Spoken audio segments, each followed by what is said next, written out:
그래서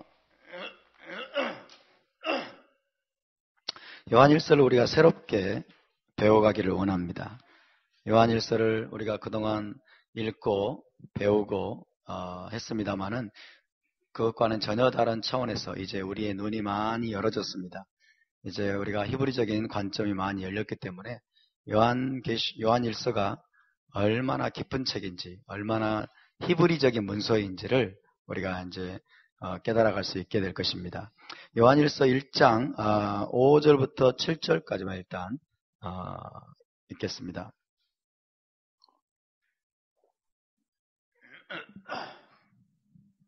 요한일서 1장 5절부터 7절까지 자, 다 같이 한 목소리로 봉독합니다.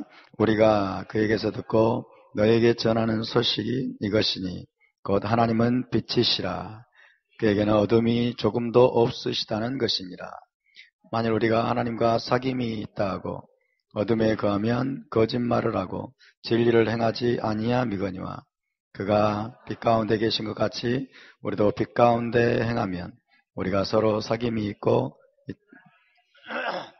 우리를 모든 죄에서 깨끗하게 하실 것이요. 아멘. 요한일서 1장 다들 암송하셨습니까? 다들 암송하셨나요? 아무도 대답을 안 하네요. 그렇게 해서 하시는 거 아닙니다. 그러시는 거 아닙니다. 저는 다 외웠는데 지금 다 까먹었어요. 하나도 생각이 안 나네요. 금방 외우고 금방 까먹고 반복하다 보면 계속해서 기억날 줄로 믿습니다. 지난 수요일날 못 오신 분들을 위해서 요한일서에 대해서 좀 먼저 서론적인 개론적인 부분들을 말씀을 드리도록 하겠습니다. 요한일서의 저자는 누구일까요? 요한의 사도 요한이죠. 사도 요한. 요한의 히브리식 이름은 뭐죠? 요하난. 함께 볼까요? 요하난. 여호와께서 은혜를 베푸셨다. 그런 뜻입니다. 여호와께서 은혜를 베푸셨다. 여호와께 은혜를 입은 자, 여호와께 사랑을 받은 자, 사랑받는 자, 뭐 이런 의미를 가지고 있는 이름입니다. 사도 요한이 이 요한일서를 지었습니다. 성경에서 신약 성경 중에서 바울 다음으로 많은 책을 기록한 저자입니다. 무엇을 기록했죠? 요한복음, 그 다음에 요한 1, 2, 3서, 그리고 요한계시록. 예. 사도 요한의 책은 굉장히 깊습니다. 그리고 굉장히 신비적입니다. 굉장히 깊고 신비적인 차원의 내용을 다루고 있습니다. 다른 복음서 기자들의 여러분 복음서, 공관복음서라고 하는데 마태, 마가, 누가 이런 복음서들은 예수와의 행적들을 중심으로 기록을 하고 있어요. 그러나 사도 요한은 전혀 다른 차원을 다루고 있습니다. 사도 요한의 관점은 굉장히 깊고 신비적인 차원입니다.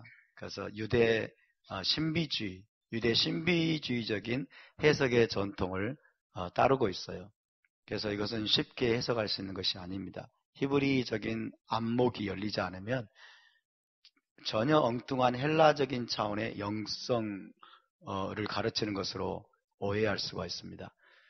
태초에 말씀이 계시니라. 이렇게 시작이 되죠. 요한복음은. 태초에 말씀이 계시니라. 아무도 이렇게 시작 안 했어요. 공관복음서의 기자들은 아무도 이렇게 시작하지 않습니다. 근데 요한복음은 태초로 거슬러 올라갑니다. 베레시트 하야 핫다바르. 태초에 말씀이 계시니라. 그래서 사도 요한은 여러분 유대 신비주의자들의 전통에 따라서 토라가 영원 전부터 있었다는 것을 이야기하고 있어요. 영원 전부터 있었던 토라. 그러니까 태초에 말씀이 계셨다. 사도 요한에게 있어서 말씀은 토라예요. 토라. 그러니까 태초에 토라가 있었다. 태초에 토라가 있었다. 할렐루야. 태초에 토라가 있었고 그 토라가 하나님과 함께 계셨고 그 토라가 바로 하나님이시니라. 근데 그 말씀이 토라가 육신이 되어 오신 분이 바로 예수와 하마시아라는 것입니다. 아멘. 그러니까 태초부터 계셨던 토라, 그리고 그 토라가 육신을 입고 이 땅에 오신 분, 그분이 예수와라는 사실을 사도 요한이 밝히고 있습니다. 굉장히 깊은 내용이에요. 굉장히 신비적인 차원의 내용입니다. 사도 요한의 책은 그래서 여러분 정말 쉽게 이해할 수 있는 책이 아니에요. 요한복음도 그렇게 깊을 뿐만 아니라 요한 1서, 2서, 3서, 그 다음에 요한계시록은 하이라이트죠. 그렇죠? 요한계시록은 그야말로 하이라이트입니다. 요한계시록을 완전히 히브리적인 여러분 시각과 히브리적인 관점으로 요한계시록을 보지 않으면 요한계시록을 읽고 삼천포로 빠집니다. 그래서 기독교 역사 내내 요한계시록으로 인해서 셀 수 없이 많은 이단들이 생겨났어요. 히브리 뿌리를 떠났기 때문에, 히브리 관점을 버렸기 때문에, 여러분. 그래서 그 헬라적인 관점으로 요한계시록을 해석하다가 온갖 종류의 이단들이 등장을 하게 됐어요. 그 대표적인 이단이 신천지 이단이죠. 신천지. 예. 새하늘과 새 땅이 과천에 임한다는 거예요. 과천에. 새 예루살렘 성이 과천에 임한다. 기가 막힐 노릇이죠. 요한계시록은 정말 깊은 책입니다.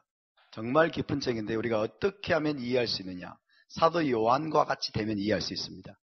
할렐루야. 사도 요한과 같이 메시아닉 주죠. 메시아닉 유대인.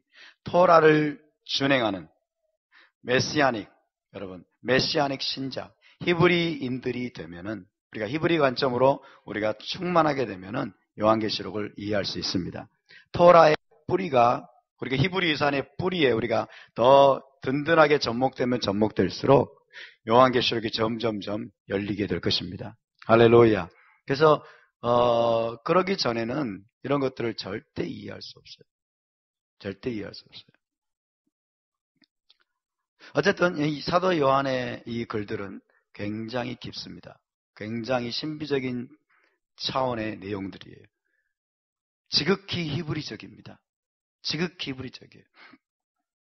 그래서 특별히 요한 1서 역시 굉장히 중요한 내용들을 담고 있어요. 사도 요한의 글들은 AD 90년 전후에 쓰여졌다고 합니다. AD 90년.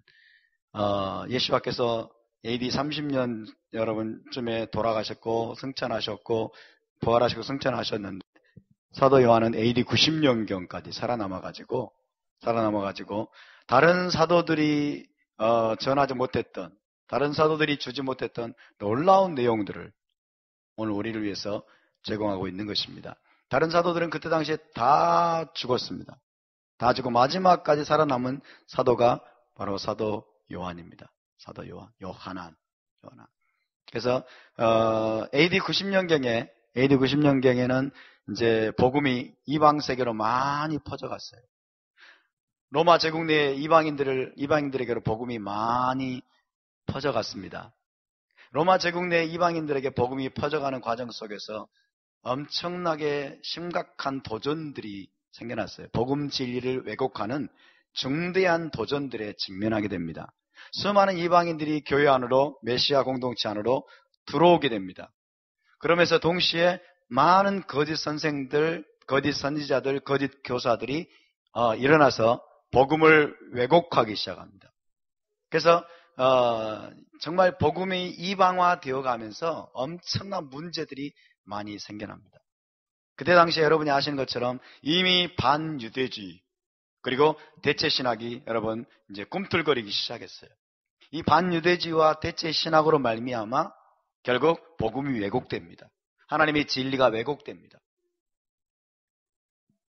그래서 여러분 1세기 이제 후반, 중후반으로부터 시작해서 2세기 초 그리고 이제 3세기, 4세기가 되어가면서 이 참된 복음 진리의 가장 큰 위협이 되고 가장 큰 도전 그리고 가장 심각한 진리의 왜곡을 가져왔던 사상은 헬라 사상입니다. 헬라 사상. 로마 제국은 헬라 철학, 헬라 사상을 그대로 계승한 나라예요. 그래서 헬라 로마, 그레코 로만이라는 표현을 쓰죠. 그죠? 그레코 로만, 그레코만이 아니고 그레코 로만. 그레코 로만이라고 하면 헬라 로마가 똑같다는 거예요. 그러니까 헬라 사상과 헬라 철학, 헬레니즘에 여러분 기초 위에 로마 제국이 세워져 있었습니다. 그대로 계승을 했어요. 그래서 로마 제국 전체를 지배하고 있는 사상적인 뿌리는 헬레니즘이었어요. 헬라 사상과 헬라 철학에 능통한 사람들이 교회 안으로 많이 들어왔습니다. 교회 안으로 밀고 들어왔어요. 그래서 헬라적인 관점으로, 헬라 사상으로, 헬라 철학으로 성경을 재해석하기 시작했어요. 그런 사람들이 1세기, 2세기 초, 3세기에 일어났던 여러분 교부들입니다. 교부들. 터툴리안, 오리겐, 이런 사람들. 많은 교부들이, 거기에 선두주자 역할을 했습니다. 어쨌든 여러분 사도 요한 당시부터, 이미 사도 바울 때부터 마찬가지입니다만은 사도 요한 당시와 또 2세기를 넘어가면서 정말 사도들이 전했던 복음 진리의 가장 큰 위협이 되었던 것은 헬레니즘입니다. 헬라 철학, 헬라 사상, 그리고 헬레니즘에 기반을 둔 영지주의 사상이에요. 그래서 우리가 영지주의가 무엇인지를 모르면, 헬레니즘의 특징이 무엇인지를 정확하게 알지 못하면 우리가 지금 어떤 기반 위에서 신앙생활을 해야 하는지를 알 수가 없습니다. 거짓과 진리를 분별할 수가 없습니다. 그래서 왜 사도 요한이 요한일서를 쓰게 되었는지, 요한일서를 사도 요한이 왜 저수로 하게 되었는지, 그 의도를 우리가 헤아릴 수가 없는 것입니다. 그래서 이 서신이 쓰여지게 된 배경이 무엇이냐, 이 사도 요한일서가 쓰여진 어떤 백그라운드가 무엇인가를 우리가 조금 이해해야 되는데, 그것이 바로 헬레니즘의 도전입니다. 헬레니즘과 헬라적인 영지주의자들의 도전이에요. 그래서 헬레니즘의 여러분 중심축이 되는 사상이 뭐냐면 이원론 사상이에요. 이원론 사상. 듀얼리즘이라고 합니다. 듀얼리즘. 이원론 사상. 플라톤으로부터 시작된 이원론 사상이에요. 그래서 플라톤은 현상계와 세상을 현상계와 이데아계로 양분합니다. 현상계와 이데아계. 현상계라고 하는 것은 눈에 보이는 물질 세계를 말해요. 눈에 보이는 물질 세계, 그리고 눈에 보이지 않는 이데아계, 이상계를 말해요. 이상적인 세계. 그렇게 양분하고 이제 이 물질계 혹은 현상계의 특징을 여기는 악하고 더러운, 그리고 무가치한 세계로 봅니다. 악하고 더러운 모든 물질적인 것들, 육적인 것들은 무가치하고 더럽다, 부패했다, 타락했다 라고 생각을 하고, 이제 눈에 보이지 않는 저 현상계, 이상계, 이것은 완전하고 순수한 세계다, 그렇게 이야기를 하는 것이죠. 그래서 눈에 보이는 세계를 부정하게 만드는 그런 사상적 기조가 되었습니다. 그러면서 동시에 이제 영혼과 육신을 나눕니다. 영혼과 육신을 또 이분법적으로 생각을 합니다. 자, 물질계에 속한 이 육신의 몸은 악한 거예요. 더러운 거예요. 타락한 거예요. 그리고 우리 육신의 몸 안에 영혼이 갇혀 있다고 생각합니다. 영혼이 갇혀가지고 고통을 당하면서 이 영혼이 빨리 이 육신의 감옥을 벗어나서 저 이데아의 세계, 현상계로 돌아가게 될 나를 기다리고 있다. 그래서 여러분, 영지주의자들이 바라보는 구원이라고 하는 것은 뭐냐면, 우리의 육신 안에 갇혀있는 영혼이 이 육신을 빨리 빠져나와가지고 저 원래 왔던 영혼의 세계, 이데아의 세계, 순수하고 완전한 세계로 돌아가는 것. 이것을 구원이라고 했습니다.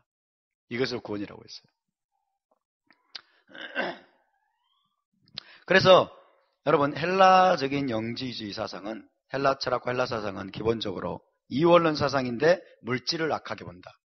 그리고 육신을 악하게 본다. 육적인 것들을 악하게 보고, 그리고 부정적으로 보고, 타락하고 부패한 것으로 본다. 이것을 여러분이 먼저 아셔야 됩니다. 그래서 육신적으로 행하는 것은 무의미한 것들이에요. 육적으로 행하는 것은 아무 의미 없는 것들이에요. 아무 쓸모가 없는 것들이에요. 중요한 것은 오직 영적인 것입니다. 오직 영적인 것. 그래서 이들은 영적인 지식을 쫓습니다. 그노시스라고 하는 영적인 지식을 얻으면 마치 구원을 얻는 것이라고 생각을 해요. 그래서 이들은 영적인 깨달음, 영적인 지식, 그런 것들을 이제 추구하고, 모든 육적인 차원의 것들은 저급하고 낮은 것이라고 생각을 합니다. 그래서 물리적으로, 육적으로 행하는 계명을 지키고 육적으로 어떤 율례와 규례를 지키는 것은 이건 초등학문이다. 이건 아주 저급한 낮은 차원의 것이라고 생각을 합니다. 그래서 여러분, 이들은 율법을 그렇게 바라보는 것이죠. 율법은 다 육체의 예법이라고 되어 있잖아요. 그렇죠?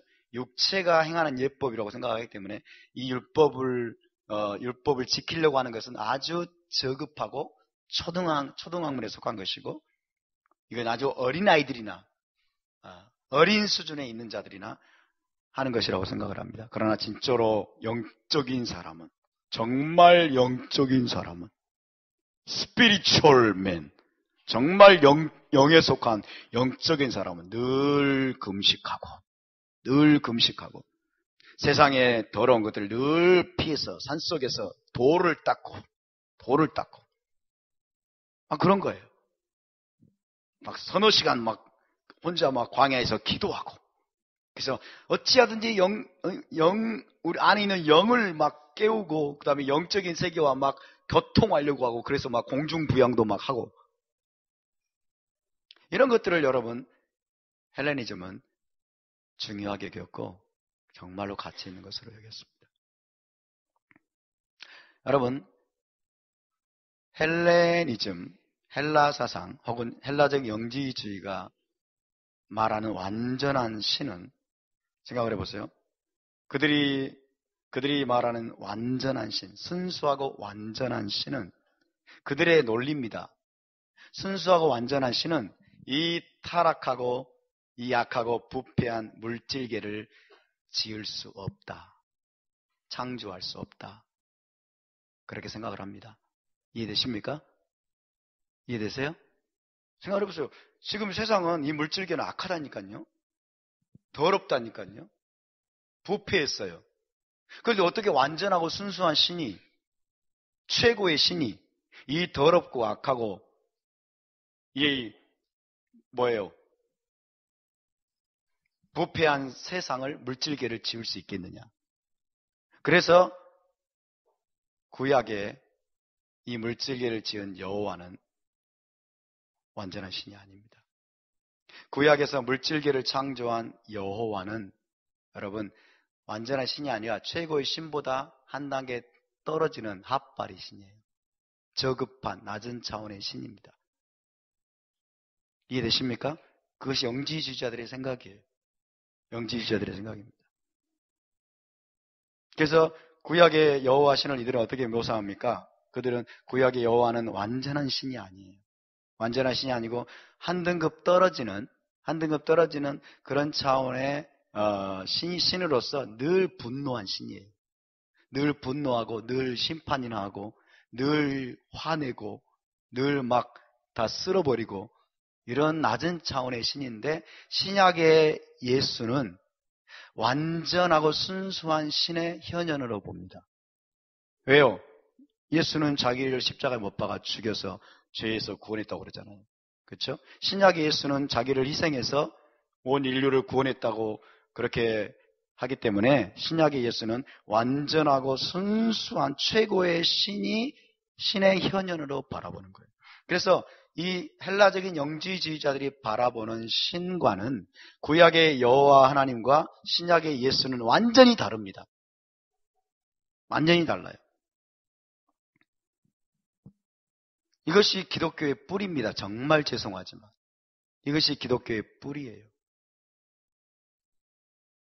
지금도 여러분 대부분의 기독교인들은, 그리고 신학자들은 구약의 여호와 하나님과 신약의 예수와가 완전한 한 분임을 이들은 깨닫지 못하고 있습니다. 말로는 그렇게 할지 모르겠어요. 이론적으로는 그렇게 할지 모르겠어요. 그러나 그렇지 않습니다. 그래서 여러분 이 영지주의자들이 이 헬라 사상에 젖은 헬라 철학에 물든 이 교부들, 이들이 여러분 교회 안에서 가르쳤던 사상, 영지주의자들이 교회 안에 들어와 가지고 가르쳤던 거짓 교리가 뭐냐면요, 예수의 인성을 부인합니다. 예수와의 인성을 부인합니다. 다시 말하면 예수와께서 육체로 오신 것을 부정합니다. 왜 그럴까요?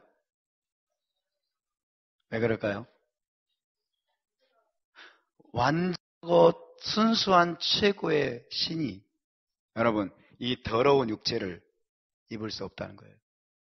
그들은 육체를 악하게 보기 때문에, 육체를 더럽게 보기 때문에 이 더럽고 악한 육체를 입을 수 없다는 거예요. 이것이 영지주의적인 사상입니다. 그래서 예수와의 인성을 부인합니다. 예수와께서 육체를 입고 오신 것을 부정합니다. 그래서 이들이 주장하는 건 뭐냐면 가현설이에요. 가현설은 뭐냐면 가짜로 그렇게 보였다 이거예요. 실제 몸을 입고 온 게 아니고, 육체를 입고 온 것처럼 그냥 보였을 뿐이다. 이들은 육체로, 여러분, 완전하신 하나님이 육체를 입고 오신 것을 부정합니다. 그 다음에 또 하나는 이들은 육체의 부활을 부정합니다. 이들이 주장하는 구원이 뭐라고요? 사람의 영혼이 육체의 감옥을 벗어나서 저 우주 너머에 있는 여러분 이대하게 완전하고 순수한 영혼의 세계로 돌아가는 것이 구원이에요. 근데 부활이라고요? 육체가 왜 부활해야 됩니까? 육체는 악한데, 육체는 더러운데. 예수와가 부활했다고요? 예수와의 육체로 오심도 부정하는데 예수와의 부활을 이들이 인정할까요? 이들은 예수와의 부활도 부정합니다. 그리고 육체의 부활도 부정합니다. 이것이 영지주의자들의 여러분 특징입니다. 영지주의자들의 특징이에요. 그리고 아까 말씀드린 것처럼 여러분 구약의 여호와 신은 저급한 신입니다. 하등신입니다. 하등신을 이들의 용어로 말하면 데미우르게 이렇게 말해요. 데미우르게는 이렇게 하등, 낮은 차원의 신이, 완전한 신이 아니에요. 그 완전한 신이 아닌 자가 준 게 뭐예요? 율법이에요. 그죠? 그 완전하지 못한 신이 준 게 율법이라고요. 그 완전하지 못한 신이 물질계를 창조했고, 더러운 물질계를 창조했고, 그 완전하지 못한 신이 율법을 주면서 육체의 율법을 준 거예요. 그러니까 그걸 지킨다고 하는 것은 정말 무가치한 거예요. 정말 의미 없는 거예요. 무지몽매한 과거의 유대인, 과거의 이스라엘 백성들에게는 그것이 그들을 지배했을지 모르지만 이제 예수 그리스도를 통해서 이제 우리는 그 율법으로부터 자유함을 얻었다. 우리는 더 이상 육체의 율법에 매일 필요가 없다. 그래서 여러분 이 영지주의적인 가르침은 뭐냐면 율법 폐기론입니다. 율법 폐기론 내지는 율법 무용론입니다. 율법 폐기론 내지는 율법 무용론. 여러분, 제가 지금 여러분에게 설명드리는 이 영지주의 사상의 실체를 분명히 알아야 돼요. 왜냐하면 이것이 지금 기독교계 전반을 지배하고 있기 때문에. 기독교 신학사상의 여러분 밑바탕에 여러분 도도하게 흐르는 이것이 뭐냐면 영지주의 사상이에요. 이것이 헬라 철학 사상이에요. 정말 무서운 것입니다. 오늘 여러분 사도 요한의 이 요한 1서는 그것을 정면으로 반박합니다. 그것의 실체를 드러냅니다. No! 그게 아니라는 거예요. 그것은 잘못됐다는 거예요. 요한복음부터 봅시다. 태초에 말씀이 계시니라. 태초에 토라가 계셨다. 그 토라가 완전한 하나님과 함께 계셨고 그 토라가 바로 하나님이시고 그 다음에 뭐라고 그랬어요? 그 토라가 육신을 입고 오셨다는 거예요. 할렐루야. 완전하신 하나님이 여러분 육체를 입고 오신 분이 우리 주 예수와이십니다. 우리 주 예수와는 완전한 하나님이시면서 완전한 인간으로 오신 분임을 믿으시기 바랍니다. 이것을 부정하는 자들은 다 적그리스도예요. 이것을 부정하는 자는 적그리스도예요. 기독교 역사에서 여러분 늘 이 두 가지 중에 하나를 부정하는 적그리스도들이 등장했어요.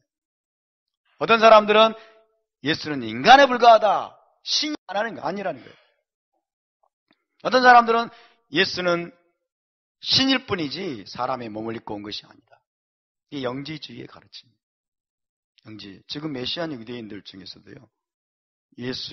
예수와의 신성을 부정하는 자들이 있습니다. 정통 유대교는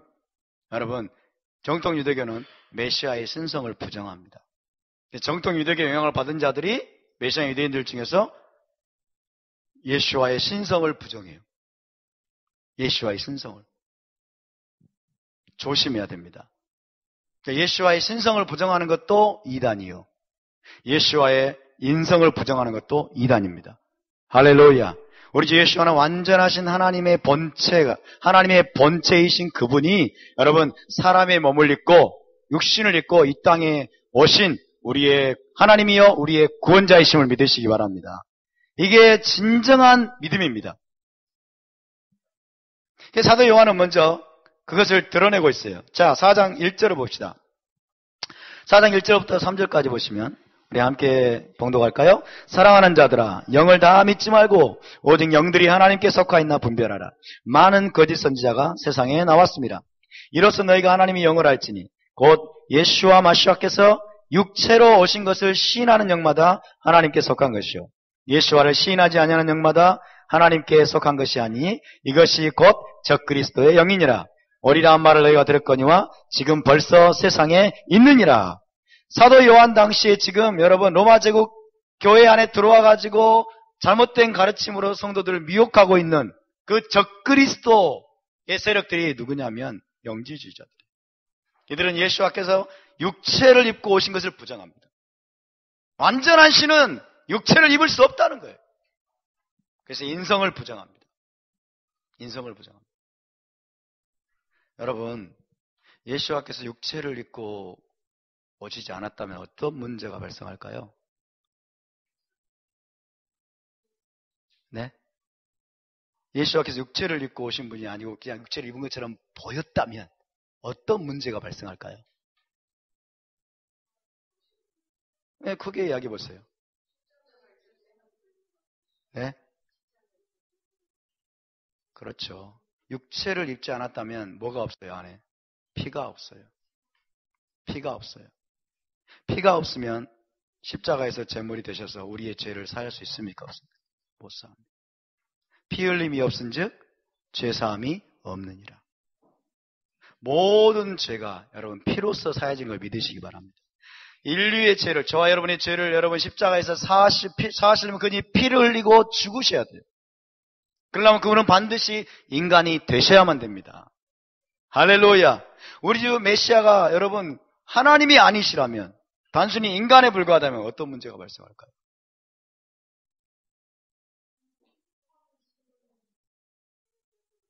흠없는 제물이 될 수 없어요. 그렇죠? 네, 모든 인간은 죄를 범했기 때문에, 모든 인간이 다 죄를 범했기 때문에 여러분 우리를 위한 대속제물이 될 수 없어요. 그렇죠? 죄 없는 분은 하나님밖에 없습니다. 죄 없는 분은 하나님. 그래서 하나님이 인간이 되셔야만 했던 거예요. 할렐루야. 하나님이 인간이 되셔야만 완전한 속죄가 이루어집니다. 믿습니까? 이런 것을 깨닫도록 우리 눈을 열어주시는 하나님을 찬양합니다. 유대인들은 이걸 못 보고 있어요, 여러분. 메시아의 신성을 부정합니다. 영지주의자들은 지금 인성을 부정합니다. 인성을 부정해. 사도 요한은 뭐라고 말하냐면 No. 그분은 태초부터 계셨던 영원한 생명의 말씀이다.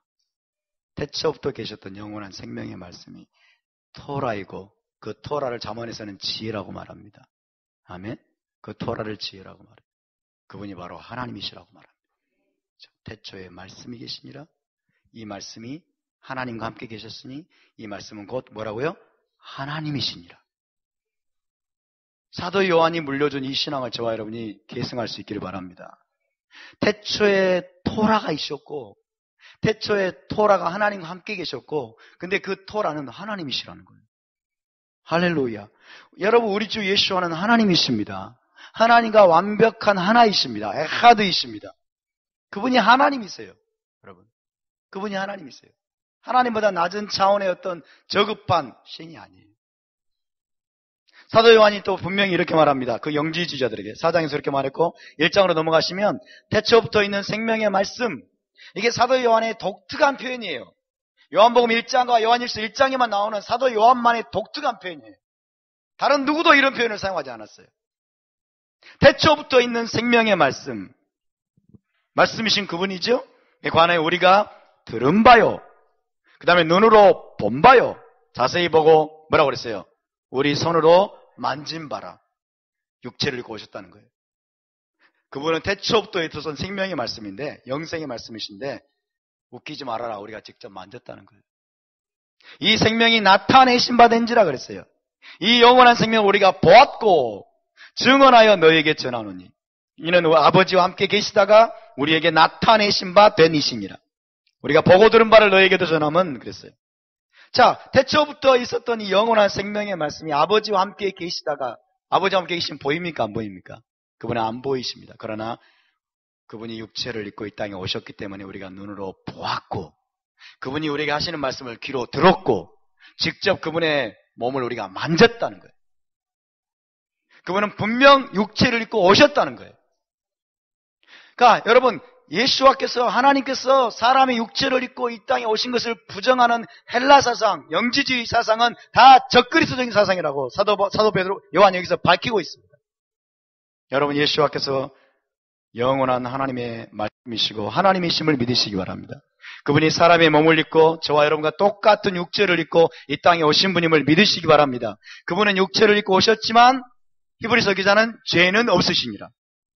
죄 없는 육체를 입고 이 땅에 오셨습니다. 할렐루야. 완전한 인성을 취하셨다는 거예요. 완전한 신성을 가진 완전하신 하나님이 사람의 몸을 입고 완전한 인간으로 오셨어요. 한번 생각해 보세요. 얼마나 놀라운 일입니까? 얼마나 기가 막힌 일입니까? 우리의 모든 죄를 씻어주실 뿐만 아니라 여러분, 저와 여러분을 그분의 신부로 삼으시기 위해서 온 우주의 창조주께서 사람의 몸을 입고 이 땅에 오셨어요. 이걸 오늘 저녁에 침대에 누우셔가지고 한번 묵상을 해보세요. 잠이 안 올 겁니다. 잠이 안 와야 정상이에요. 와, 감격스러워가지고 잠이 안 와요, 정상이에요. 이분이 바로 우리 주 예수와이십니다. 그래서 사도 요한이 요한일서에서 먼저 밝히는 이 내용을 우리가 알아야 되겠고요. 두 번째로 사도 요한이 요한일서에서 굉장히 강조하는 것은 여러분, 영지주의자들의 잘못된 가르침에 반박해서 하나님의 계명을 지키는 것을 강조합니다. 영지주의자들은 율법을 준행하는 것, 여러분, 이것은 저급한 것이다. 이것은 낮은 차원의 것이다. 구약의 여호와, 저급한 여호와신이 준 율법, 육체의 율법은 이것은 무의미한 것이다. 이것은 지나간 것이다. 이것은 낡은 것이다. 이것은 옛날 것이다. 그렇게 가르쳤습니다. 그래서 의미 없는 것이에요. 그리고 뭘 추구해요? 영적인 것만 추구합니다. 영적인 깨달음과 영적인 지식과 이런 것을 추구합니다. 그런 깨달음을 얻고 영적인 지식을 얻으면 구원을 받는다는 거예요. 구원을 받는다는 거예요. 사도 요한은 여기서 사도 요한은 계명을 지키는 것을 강조합니다. 하나님의 계명을 지키는 것이 얼마나 중요한지를 사도 요한은 계속해서 반복합니다. 여러분에게 묻겠습니다. 오늘 한국 교회 가운데 여러분, 계명을 지키라고 강조하는 교회가 과연 몇 교나 있습니까? 계명을 지켜라. 계명을 지켜라. 10계명을 지켜라. 하나님이 주신 계명을 지켜라. 순종하라. 이렇게 강조하는 교회가 과연 몇 교나 됩니까? 거의 없어요, 여러분. 거의 없습니다. 히브리적인 복음이 아니고 헬라적인 메시지를 전하고 있는 거예요. 헬라적인, 듣기 좋은 메시지들. 뭔가 깨달음을 주는, 뭔가 사람들은 깨달음을 얻어야 내가 오늘 은혜 받았다고 그래요. 그렇죠? 깨달음을 얻어야만 은혜 받다고 생각해. 깨달음이 안 오면 은혜 못 받다고 생각해요. 지금 내가 헬라인으로서 지금 반응하고 있나? 아니면 히브리인으로서 반응하고 있나를 생각해야 돼요. 깨달음은 물론 올 수 있습니다. 와야 됩니다. 그러나 깨달음은 나중에 문제예요. 이것이 우선순위가 될 수 없어요. 아멘? 하나님은 여러분 신구약 성경 전체를 한번 생각해 보세요. 신구약 성경 전체에서 하나님 이스라엘 백성들에게 깨달음만 많이 막 줬습니까? 절대로 아니에요. 하나님은 명령하셨습니다. 아멘? 하나님은 이스라엘 백성이 나타나셔가지고 명령하셨어요. 이것을 행하라. 이것을 지키라. 명령이, 계명이 줄을 이루고 있어요. 계명이 줄을 이루고 있어요.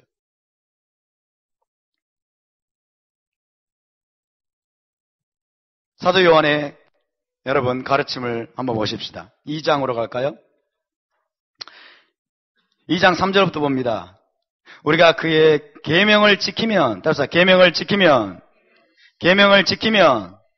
이로써 우리가 그를 아는 줄로 알 것이요. 나는 예수를 압니다. 나는 예수님 믿습니다.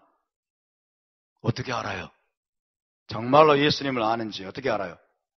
계명을 지키면, 당신 계명을 지키는 거 보니까 예수를 정말로 아는군요. 그렇게 알 수 있다는 거예요. 4절, 그를 아노라 하고 그의 계명을 지키지 아니하는 자는 거짓말하는 자요, 진리가 그 속에 있지 아니하되 누구든지 그의 말씀을 지키는 자는 하나님의 사랑이 참으로 그 속에서 온전하게 되었나니 이로써 우리가 그의 안에 있는 줄을 아노라. 그의 안에 산다고 하는 자는 그가 행하시는 대로 자기도 행할지니라. 할렐루야. 사도 요한이 여기서 말하는 계명은 어떤 계명일까요? 모든 계명입니다. 신구약 성경에 나오는 모든 계명이에요. 오늘날 기독교 신학자들은 뭐라고 하는지 아세요? 이 계명은 산상수훈이래.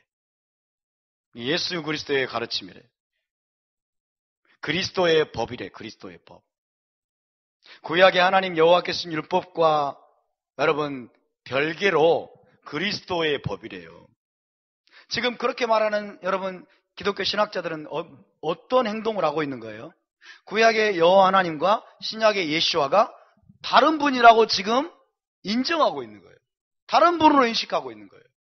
구약의 여호와 하나님을 데미우르게로 인식했던 영지주의자들과 똑같은 행동을 하고 있는 거예요. 여러분, 하나님은 한 분이십니다. 예수 그리스도는 언제나 오늘이나 영원토록 동일하신 분이십니다. 할렐루야. 신의 산에서 토라를 주신 그분이 바로 예수와이십니다. 믿으십니까? 한 분이세요, 여러분. 사도 요한이 여기서 말하는 계명은 무슨 계명이라고요? 10계명으로부터 시작되는 모든 계명을 말해요. 10계명으로 비롯해서 하나님이 주신 모든 토라의 말씀과 또 사람의 몸을 입고 오신 예수와께서 오셔서 제자들에게 명하신 모든 말씀들, 그것까지 다 포함하는 것임을 믿으시기 바랍니다. 아멘. 그의 계명을 지키는 자는 그분을 아는 자요, 지키지 않는 자는 거짓말하는 자. 사도 요한의 말이 무서워요, 여러분. 무섭습니다. 여러분, 계명을 안 지키고 계십니까? 그러면 나는 예수와를 모르는구나. 그렇게 깨달으셔야 돼요. 그리고 빨리 돌이켜야 돼요. 우리 하나님은 자비로우신 분이라 회개할 기회를 주십니다. 아멘. 회개할 기회를 주세요. 빨리 여러분 회개해야 될 줄로 믿습니다. 한국교회가 회개해야 될 줄로 믿습니다. 아멘. 사도 요한이 강조합니다. 계명을 지켜라. 계명을 지켜라. 그리고 계명을 지키는 것은 어려운 일이다, 쉬운 일이다? 쉽습니다. 또 볼까요?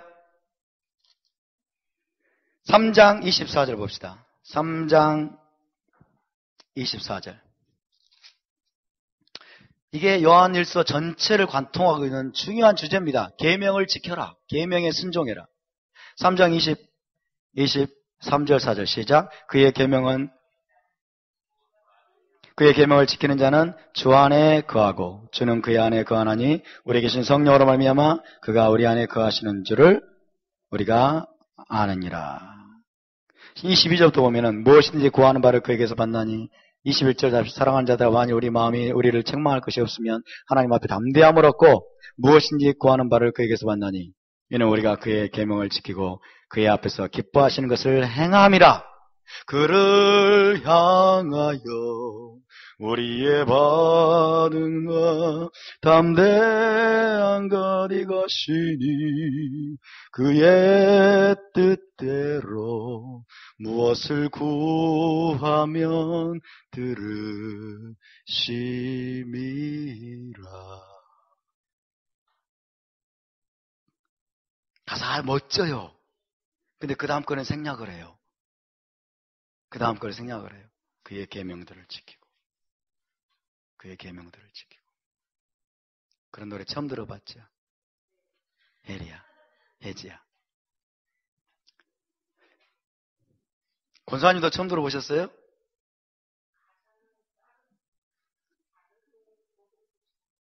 아, 그러시군요. 예. 그를 향하여 우리가 하나님 앞에서 담대함을 얻는데요. 무엇인지 구하는 바를 그에게서 받는데요. 근데 그 다음을 생략을 해버려요. 그 다음을. 이는 그랬어요. 왜냐하면 우리가 그의 계명을 지키고 그 앞에서 기뻐하시는 것을 행함이라. 할렐루야. 이게 사도 요한의 믿음이라니까요. 이게 사도 요한의 가르침이에요. 그의 계명은 이것이니 곧 그 아들 예수와 마시아 그의 이름을 믿고 그가 우리에게 주신 계명대로 서로 사랑할 것이니라. 그의 계명을 지키는 자는 주 안에 거하고 주는 그의 안에 거하시나니 우리에게 주신 성령으로 말미암아 그가 우리 안에 거하시는 줄을 우리가 아느니라. 5장으로 넘어가 보겠습니다. 5장 2절부터 4절을 볼까요? 5장 2절부터 4절 시작. 우리가 하나님을 사랑하고 그의 계명들을 지킬 때에 이로써 우리가 하나님의 자녀를 사랑한 줄을 아느니라. 하나님을 사랑하는 것은 이것이니 우리가 그의 계명들을 지키는 것이라. 그의 계명들은 무거운 것이 아니로다. 할렐루야. 그의 계명들은 무거운 것이 아니로다. 십계명이 무거울까요? 안 무거울까요? 안 무겁습니다. 어제 여러분에게 말씀드린 613개의 계명이 무거울까요? 안 무거울까요? 무거운 짐으로 하나님이 주셨을까요? 아니에요. 절대로. 여러분 모세가 이야기했어요. 그의 계명들은 무거운 것이 아니다. 사도 요한도 동일하게 말합니다. 그의 계명을 지키는 것은 어려운 일이 아니고 계명은 무거운 것이 아니다. 동의하십니까? 우리가 그 계명을 지켜 행할 수 있습니다. 그리고 그 계명을 지켜 육신적으로 지켜 행하는 것이 영적인 것입니다. 믿습니까? 왜냐하면 우리가 육신적으로 계명을 지켜 행할 때 우리의 전 인격과 전 존재가 함께 가기 때문에. 근데 헬라적인 사고는 뭔지 아세요? 육적인 행동은 영적인 게 아니래. 무슨 정신병자입니까? 그렇잖아요. 정신병자. 여러분 육적으로 11조를 하나님 앞에 들어요. 11조 하나님 앞에 들 때 여러분의 온 마음이 실립니까? 안 실립니까? 여러분의 믿음의 고백이 실립니까? 안 실립니까? 그러면 그게 영적인 거예요? 육적인 거예요? 영적인 거예요, 여러분. 하나님의 계명을 온 마음으로 전심으로 여러분 육체적으로 행할 때 그것이 영적인 것이라니까요. 믿습니까? 우리의 영혼육은 따로 놀지 않습니다. 따로 놀지 않는 거예요. 가장 구체적으로 육체적으로 실행하라고 주신 계명을 지키는 것이 전심으로 우리 온 마음으로 지키는 것이 그것이 영적인 것입니다. 그것을 떠난 여러분 뭔가 굉장히 우주 넘어 어딘가에 있는 영적인 기운과 접목하려고 하지 마세요. 그게 쉽게 헬라적인 거예요. 이것이 사도 요한의 놀라운 메시지예요. 놀라운 메시지입니다. 사도 요한이 여기서 강조하고 있는 계명은 여러분 모든 계명을 일컫지만은 그 중에서도 특별히 뭐예요? 서로 사랑하라예요. 서로 사랑하라. 왜 서로 사랑하라를 사도 요한이 강조하고 있을까요? 예수와께서 마지막으로 최후의 만찬, 6월절 세드를 하시면서 유언적으로 주님이 주신 계명이기 때문에 그렇습니다. 유언적으로 주님이 여러분 십자가에 달리시기 전날 주님이 마지막 6월절 세드를 자리에서 제자들에게 내가 너에게 새 계명을 주노니 너희가 서로 사랑하라. 이걸 가지고 또 오늘날 기독교인들은 우리는 그 세 계명만 지키면 돼. 옛 계명 필요 없어. 그것은 낡은 것이야. 이게 뭐예요? 헬라적인 사고예요. 그것이 헬라적인 사고예요. 인간의 이성으로 여러분 잘못 해석하는 거예요. 사도 요한의 해석을 들어볼까요? 자, 사도 요한의 해석이 너무나 명쾌합니다. 2장 7절 여기까지만 하고 마치겠습니다. 2장 7절 8절 시작. 사랑하는 자들아, 내가 새 계명을 너에게 쓰는 것이 아니라 너희가 처음부터 가진 옛 계명이니 옛 계명은 너희가 들은 바 말씀이거니와 다시 내가 너희에게 새 계명을 쓰노니 그에게와 너희에게도 참된 것이라. 이는 어둠이 지나가고 참빛이 벌써 비침이니라. 무슨 말을 하는 겁니까? 내가 지금 새 계명을 주는 것이 아니다. 너희가 처음부터 가진 바 옛 계명 하나님의 말씀이다. 아니 내가 새 계명을 준다. 이렇게. 뭐 하는 거예요 지금 사도 요한이? 옛 계명과 새 계명은 하나라는 것입니다. 아멘. 옛 계명과 새 계명은 하나예요. 신의 산에서 하나님이 주신 그 계명과 예수와께서 여러분 제자들에게 주셨던 그 계명은 하나입니다. 있습니까? 하나예요, 하나. 그러면 왜 새 계명이라는 이름을 붙였습니까? 여러분 하나님이 과거로부터 주신 그 계명에 새로운 빛을 여러분 빛을 통해서 그 계명을 새롭게 부활시킨 것처럼 주는 거예요. 자, 주님이 왜 새 계명이라고 말씀하셨어요? 미tzva 하다샤, 내가 새 계명을 너에게 주노니 너희가 서로 사랑하라. 왜 주님이 새 계명이라고 말씀하셨어요? 그건 옛 계명인데. 예수와께서 여러분 레위기에 나오는 그 옛 계명을 주님이 가져오셔가지고 제자들에게 새로운 빛과 새로운 해석을 주님이 통해서 그 계명을 제자들에게 부활시키는 겁니다. 새로운 차원의 해석을 더하셨어요.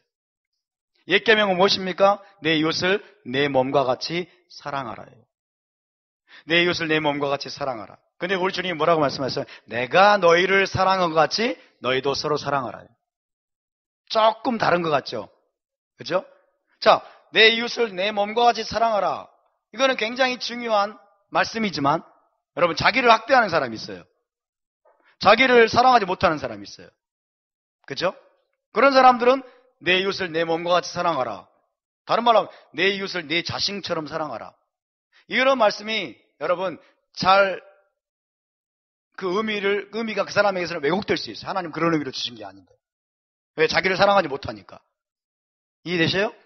그래서 주님이 뭐라고 말씀하시냐면 내 이웃을 내 자신처럼 사랑하라는 말씀을 주님이 더 강화시킨 거예요. 핑계하지 못하도록. 그럼 뭐라고 했어요? 내가 너희를 사랑한 것 같이.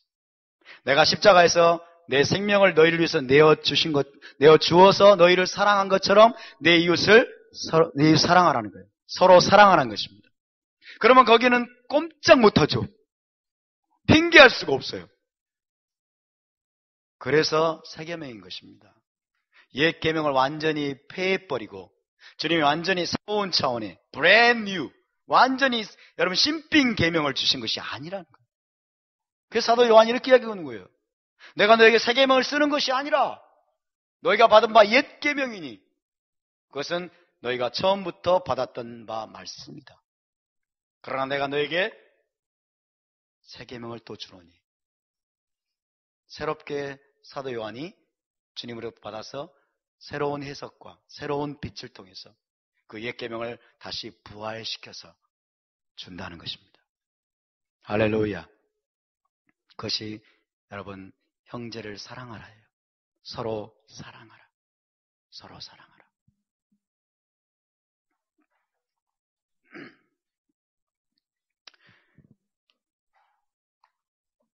그래서 여러분 오늘 여기까지 나눌 텐데요. 요한일서가 저자가 무엇을 말하고 있고 저자가 무엇에 반대하고 있고 무엇을 강조하고 있고 우리에게 무엇을 가르치고 있는지 메시아를 따르는 예수와의 제자들에게 무엇을 강조하고 있는지를 우리가 깊이 여러분 깨닫고 이 말씀들을 읽어야 될 줄로 믿습니다.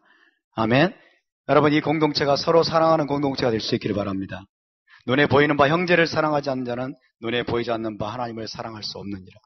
얼마나 이 사도 요한의 글이 여러분 얼마나 깊은지 몰라요.